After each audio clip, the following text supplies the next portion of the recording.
আসন্ন লোকসভা নির্বাচনকে কেন্দ্র করে ২ নম্বর পূর্ব ত্রিপুরা আসনের প্রার্থীর সমর্থনে এক সুবিশাল রোড শো অনুষ্ঠিত হয় তেলিয়ামুড়ায়। এই রোড শোতে উপস্থিত ছিলেন রাজ্যের মুখ্যমন্ত্রী প্রফেসর ডাক্তার মানিক সাহা, পশ্চিম ত্রিপুরা আসনের প্রার্থী তথা রাজ্যের প্রাক্তন মুখ্যমন্ত্রী বিপ্লব কুমার দেব, প্রদেশ বিজেপির সভাপতি রাজীব ভট্টাচার্য, তেলিয়ামুড়া বিধানসভার বিধায়িকা কল্যাণী সাহা রায় সহ প্রমুখরা। এদিন বিকেলে টাউন হলের মাঠ থেকে একটি মিছিল শুরু হয়ে শহরের বিভিন্ন পথ পরিক্রমা করে মোটর স্ট্যান্ড চত্বরে গিয়ে শেষ হয়। এদিন বিজেপি মনোনীত প্রার্থী কৃতি সিং দেববর্মনকে বিপুল ভোটে জয়যুক্ত করার আহ্বান জানান নেতৃত্বরা। বিভিন্ন স্তরের যারা কার্যকর্তারা সবাইকে আজকের এই র্যালি আপনার সাফল্যমণ্ডিত করার জন্য হার্দিক অভিনন্দন ও শুভেচ্ছা জানাচ্ছি। বন্ধুগণ, 26 তারিখ একই কথা বারবার আমরা বলবো, তবে একটা কথা আপনারা সবাই জানেন বোধহয়, গত 19 এপ্রিল যে পশ্চিম আমাদের আসনে যে ইলেকশন হলো, ত্রিপুরার নাম আগে কেউ জানতো না, এখন প্রতিটা ক্ষেত্রেই ত্রিপুরা সবসময় উপরের দিকে থাকে। ত্রিপুরাতে 81%-এর উপরে আমাদের মতদাতারা ভোট দিয়েছেন।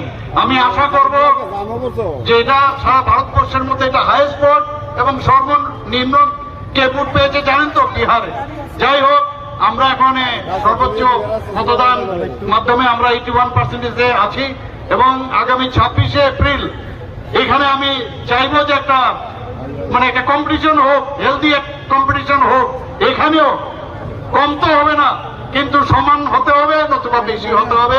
সবাইকে আমি বলবো 26 তারিখ সকাল সকাল দিয়ে আমাদের যিনি প্রার্থী, আমাদের মহারানী কৃতি সিং দেববর্মন মহোদয়কে বিপুল ভোটে আপনারা জয় করবেন। আমরা চাই আগামী দিন এমন একটা সরকার ভারতবর্ষে হোক, তৃতীয়বারের জন্য যিনি আমাদের মাননীয় প্রধানমন্ত্রী আছেন, উনি তৃতীয়বারের জন্য আবার সেই প্রধানমন্ত্রীর দায়িত্ব নেবেন। আমি নিশ্চিত যে সারা ভারতবর্ষে প্রায় যে ভোট আমরা সমস্ত প্রদেশে আমরা দেখতে পাচ্ছি, কোনো অংশে আমাদের এখানেও কম হবে না। 97 কোটি ভোটদাতারা আছেন এবং সব জায়গার মধ্যে এখন মোদিজির উপর মানুষের ভরসা আছে। এবং আমি চাই যে আগামী দিন একটা সুন্দর সরকার, একটা ট্রান্সপারেন্সির সরকার আমাদের ভারতবর্ষে হোক, মোদিজির হাত শক্তিশালী হোক। মোদিজি মানে গ্যারান্টি, আর গ্যারান্টির যে সরকার আগামী দিনে ভারতবর্ষে তৃতীয়বারের জন্য মোদিজি প্রধানমন্ত্রীতে হোক। সবাইকে অসংখ্য ধন্যবাদ জানিয়ে আমি আমার প্রার্থী কৃতি দেববর্মন মহোদয়া বিপুল ভোটে জয়যুক্ত হয়ে পদ্মফল চিহ্ন নিয়ে নরেন্দ্র ভাই নেত্রীর কাছে পাঠাবে। আমার বিশ্বাস সেই বিষয়ে প্রত্যেকটি কার্যকর্তা কাজ করবে। আজকের এই রোড শোতে বড় মাত্রা অংশগ্রহণ করার জন্য, পরিশ্রম করার জন্য সমস্ত কার্যকর্তাকে আমি অনেক অনেক সাধুবাদ ও শুভেচ্ছা জানাই। ধন্যবাদ, সবাই ভালো থাকবেন। মাননীয় মুখ্যমন্ত্রীজি আপনাদেরকে কিছু বলবেন।